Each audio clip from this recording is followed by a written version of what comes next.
இந்த ரெண்டு ஸ்ட்ரீம் இருக்குல்ல திமுகவிற்குள்ள, படித்த மேல்தட்டு வர்க்கத்தை சார்ந்த செல்வந்தர் வீட்டு பிள்ளைகளாக இருக்கக்கூடிய சிந்தனையை ஒட்டி இருக்கக்கூடியவர்கள் ஒரு கூட்டம். அவர்கள்லாம் யாருன்னா, அவங்க சென்னையில ஒரு வீடு கட்டி அவங்க வீட்டுக்கு அவங்க சொந்த ஊர் பேரை வச்சுப்பாங்க. இந்த இல்லம் அப்படின்னு சொல்லக்கூடிய அளவுக்கு அவங்க கிட்ட செல்வம் இருந்தது. இன்னொரு ஸ்ட்ரீம் இருக்குல்ல, சினிமாவின் மூலம் அரசியலுக்கு வந்து ஒரு லட்சியத்தை தூக்கி கொண்டு அலைந்தவர்கள் இருக்கிற இந்த இடம்தான் அண்ணாவுக்கு பிறகு யார் அப்படிங்கிற கேள்வி வருது.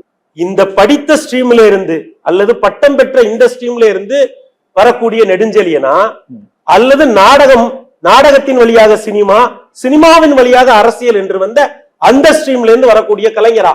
அப்பதான் எம்ஜிஆர் தன்னோட வெயிட்ட தூக்கி கலைஞருக்கு பின்னாடி த்ரோ பண்றாரு. கலைஞர் வீட்டுல இருந்து கிளம்போது சொல்றாரு, எம்ஜிஆர் ஒரு பிராமிஸ் பண்ணிட்டு கிளம்புறாரு, கலைஞரை முதலமைச்சராக்கி தான் நான் கூட்டிட்டு வருவேன்றார்.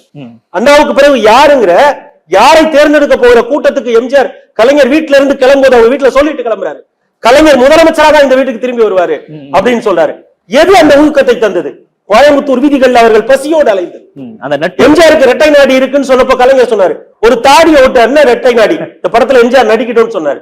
இன்னொரு படத்துல எம்ஜிஆருக்கு வந்து கலைஞருக்கு வாய்ப்பு மறுக்கப்பட்டது. எம்ஜிஆர் சொன்னாரு, கருணாநிதி வசனம் எழுத வைங்க, அப்பதான் அந்த படத்துல நடிப்பேன்னு சொன்னாரு.